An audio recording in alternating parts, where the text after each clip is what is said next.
आज से प्रधानमंत्री विकसित भारत रोजगार योजना आज ही 15 अगस्त को लागू हो रही है। ये आपके लिए बहुत खुशखबरी है। इस योजना के तहत निजी क्षेत्र में पहली नौकरी पाने वाले नौजवान को बेटे बेटी को 15,000 रुपया सरकार की तरफ से दिए।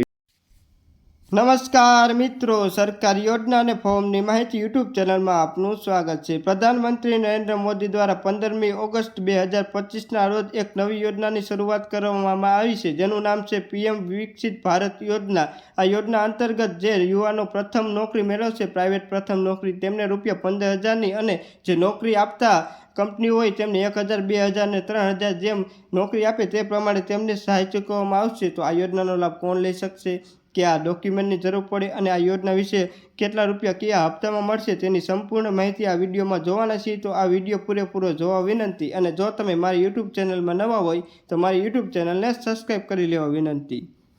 તો સૌપ્રથમ જોઈએ તો શ્રમ અને રોજગાર મંત્રાલય દ્વારા એક ઓફિશિયલ લેટર બહાર પાડવામાં આવે છે, જેમાં આ યોજના વિશે સંપૂર્ણ માહિતી આપવામાં આવી છે। તો આપણે આ માહિતી આ વિડીયોમાં જોશું। તો પીએમ વિકસિત ભારત રોજગાર યોજના 1 ઓગસ્ટ 2025ના રોજ અમલમાં આવી છે। ત્યારબાદ આપણે આગળ આ યોજના વિશે માહિતી મેળવીએ તો કેન્દ્રીય મંત્રી દ્વારા મંજૂર કરાયેલ રોજગાર સાથે જોડાયેલ પ્રોત્સાહન આ યોજના 1 ઓગસ્ટ 2025થી પ્રધાનમંત્રી વિકસિત ભારત રોજગાર યોજના તરીકે અમલમાં મૂકવામાં આવી છે। આ વિકસિત ભારતની પહેલ તરફ યોજના એકંદરે ઉદ્દેશ્યો સાથે સુસંગત અને દેશને સમાવિષ્ટ અને ટકાઉ રોજગાર તકો ઉત્પન્ન કરવા સરકારશ્રી દ્વારા પ્રતિબદ્ધ કરે છે, એટલે કે રોજગાર ઉત્પાદન કરવા માટે સરકારશ્રી દ્વારા આ યોજના બહાર પાડવામાં આવી છે। ત્યારબાદ આપણે જોઈએ તો અગાઉ પ્રધાનમંત્રી શ્રી નરેન્દ્ર મોદીના અધ્યક્ષતામાં મળેલ કેન્દ્રીય મંત્રીનો આ યોજના અંતર્ગત મંજૂરી આપવામાં આવી છે। આ યોજના અંતર્ગત જોઈએ તો 99,446 કરોડ રૂપિયા ખર્ચ કરવામાં આવ્યો છે, એટલે કે આટલી સહાય ચૂકવવામાં આવશે। અને PMVBY એટલે કે પ્રધાનમંત્રી વિકસિત ભારત યોજનાનો ઉદ્દેશ્ય છે 2 વર્ષ સમયગાળા દરમિયાન દેશના 3.5 કરોડથી વધુ નોકરિયાતોને સર્જનાત્મક પ્રોત્સાહન આપવાનો છે। આમાંથી 1.92 કરોડ લાભાર્થીઓ પહેલીવાર કાર્યબદ્ધ પ્રવેશ કરશે, અને આ યોજના અંતર્ગત 1 ઓગસ્ટથી લઈ અને 31 જુલાઈ 2027 વચ્ચે જે સર્જાયેલી નોકરીઓ પર લાગુ પડશે, એટલે કે આ 2 વર્ષ સુધી આ યોજના ચાલુ રહેશે।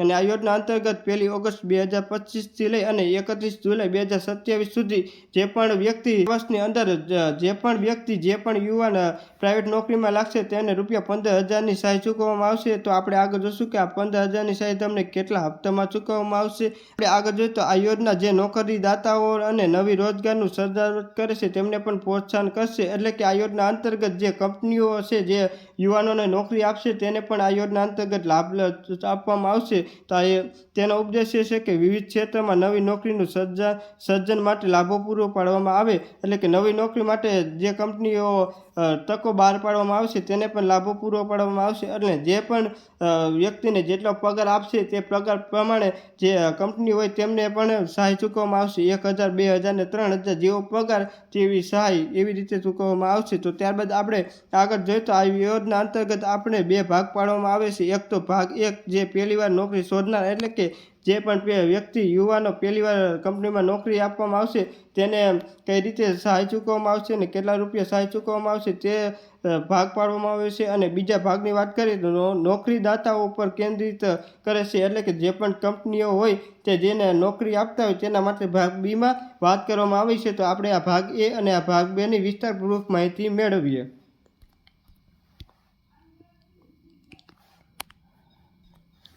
તો ભાગ એની એ વાત કરીએ તો પહેલીવાર કર્મચારીઓને પ્રોત્સાહન, એટલે કે પહેલીવાર જે પ્રાઇવેટ કંપનીમાં નોકરી કરશે તેમને શું પ્રોત્સાહન મળશે। તો EPFO સાથે નોંધાયેલ પહેલીવાર કર્મચારીઓને લક્ષ્ય બનાવતા આ ભાગ બે હપ્તામાં 1 મહિને EPFO પગાર 15,000 રૂપિયા સુધીનો આપવામાં આવશે।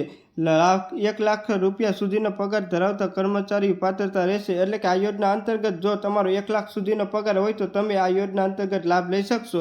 અને આ યોજના અંતર્ગત પ્રથમ હપ્તાની વાત કરીએ તો 6 મહિના સુધી સેવા પછી એટલે કે પહેલો હપ્તો તમે 6 મહિના નોકરી ઉપર રહો એટલે તમને પહેલો હપ્તો મળી જશે. અને બીજો હપ્તાની વાત કરીએ તો બીજો હપ્તો કર્મચારી દ્વારા 12 મહિના સેવા અને નાણાકીય સાક્ષરતા કાર્યક્રમ સંપૂર્ણ થાય ત્યારે ચૂકવવામાં આવશે. એટલે કે તમને 6 મહિને અને 12 મહિને એ રીતના 15,000 રૂપિયાના 2 હપ્તો આપવામાં આવશે. ત્યારબાદ જોઈએ તો આગળ વાત કરી કે નોકરી બી એટલે કે નોકરીદાતાઓને કઈ રીતે ચૂકવવામાં આવશે સહાય અને શું સહાય ચૂકવવામાં આવશે.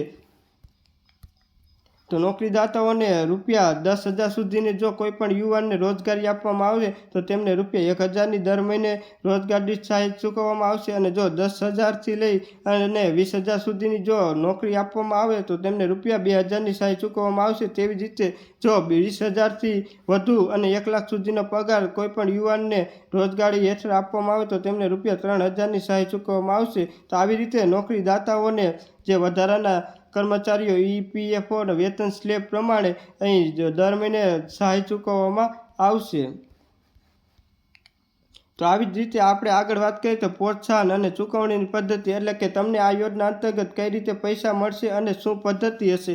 તો આ યોજના અંતર્ગત ભાગ 1 હેઠળ એટલે કે જે યુવાનો પ્રથમ વખત કામ એટલે કે પ્રાઇવેટ કંપનીઓમાં નોકરી મેળવતો હોય તેમની તમામ ચૂકવણીઓના આધાર બીજ ચૂકવણી સિસ્ટમ એટલે કે ABPSનો ઉપયોગ કરી અને DBT માધ્યમે એટલે કે ડાયરેક્ટ બેનિફિશિયરી ટ્રાન્સફર તમારા ખાતામાં ડાયરેક્ટ પૈસા જમા થઈ જશે. ત્યારબાદ આપણે ભાગ બીની વાત કરીએ કે જે નોકરીદાતાઓ જે કંપનીઓ યુવાનોને રોજગાર આપે છે તેને કઈ રીતે ચૂકવણી કરવામાં આવશે. તો ભાગ બી હેઠળ નોકરીદાતાઓને ચૂકવણી સીધી તેમના પાન કાર્ડ લિંકના ખાતાઓમાં કરવામાં આવશે. એટલે કે જે કંપનીના નામનું પાન કાર્ડ હશે તે પાન કાર્ડ લિંક જે પણ ખાતામાં હશે તે ખાતામાં કંપનીઓને ચૂકવણી કરવામાં આવશે. તો આવી રીતે ચૂકવણી DBT દ્વારા અને પાન કાર્ડ લિંક દ્વારા કરવામાં આવશે. અને આ યોજના વિશે જ્યારે ફોર્મ ભરવાના શરૂ થશે ત્યારે હું તમને માહિતી આપી દઈશ. તો મારા YouTube ચેનલને સબસ્ક્રાઈબ કરી લો અને આ વિડીયોને વધુને વધુ લોકો સુધી શેર કરવા વિનંતી જેથી વધુને વધુ લોકો આ યોજના વિશેની માહિતી મેળવે. આભાર.